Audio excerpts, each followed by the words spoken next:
Hey guys, welcome back to Contest Prep University. I'm Joe Klemczewski with Adam Atkinson, episode 4, flexible dieting, how you can change it and make it as flexible as you want.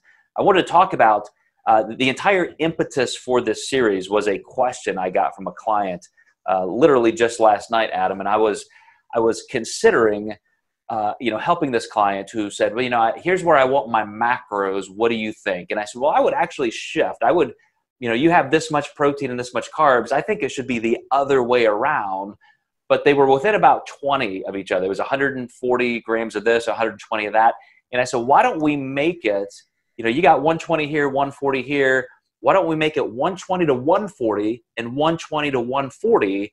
And we want to meet in the middle. You want to average about 130, but it doesn't have to be perfect. It just means that if Monday you have 120 grams of protein and 140 grams of carbs, you could have had that in reverse. Or maybe the next day it's 130 and 130 or 125 and 135. And it just allows that person to say, I don't have to be perfect every day just based on the foods I have, but I've got these ranges and I don't necessarily want to come at the top of the ranges every day. That's not what that is for. It gives me the flexibility. And what if outside of those two, what if I have 5 extra grams of fat? Maybe I can reduce carbs by 10. So shifting those macronutrients around, even in just a day, how far do you let your clients do that, Adam? Or do you just say, man, this is the number, come within a couple grams every day, or I'm going to fire you as a client? Yeah, I do. And to kind of piggyback off of what Joe's saying, to summarize that, we're looking at 100% calorie adherence just depending on how those macros fall. So looking at 4 calories per gram of protein, 4 calories per gram of carbs. And then this is why we didn't really discuss fats moving, because they're just not equal. They're 9 calories per gram. But yes, I do allow some flexibility there, because the calories, as we know through our diet ladder, are going to be the largest impact on how we lose body fat, if that's our goal. I will say with competitors, I like to be a little more strict, but a lot of times my clients might go out for a weekend and they want to have a little more fat, or they want to have a little more carbs, and they're doing a vacation, something that's just not real regular. I think we need to allow for some flexibility with that, and there's nothing wrong with that. Calorically, they're meeting the same needs. We may even structure in a refeed to help them get a certain variable up higher, whether that be carbs or fats or both.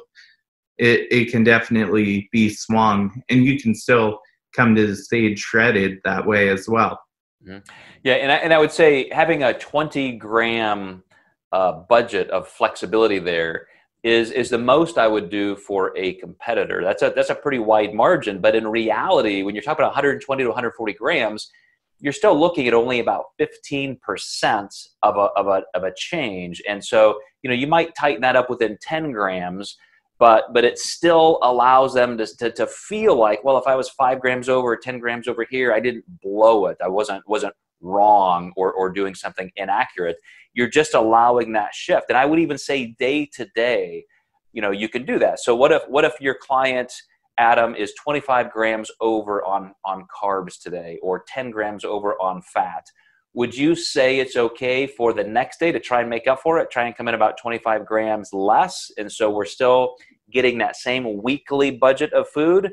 Or do you say, no, don't worry about it? Yeah, I'm not too big about worrying about that. I almost feel like mentally that almost causes a punishment type mentality. And you can really get into a wild accumulation of days with people where they're like, well, yesterday was bad and this day was bad. And then they're going down this rabbit hole of maybe eating nothing the next day. So obviously with that, there's a conversation of tightening things up a bit. But I'm pretty flexible on that. Yeah, I totally agree that you cannot. And I even told this particular client, I don't want you to be 700 calories over one day and then 700 under the next day. We're talking about very small margins where you're just saying, I'm gonna try and make sure I get back on track.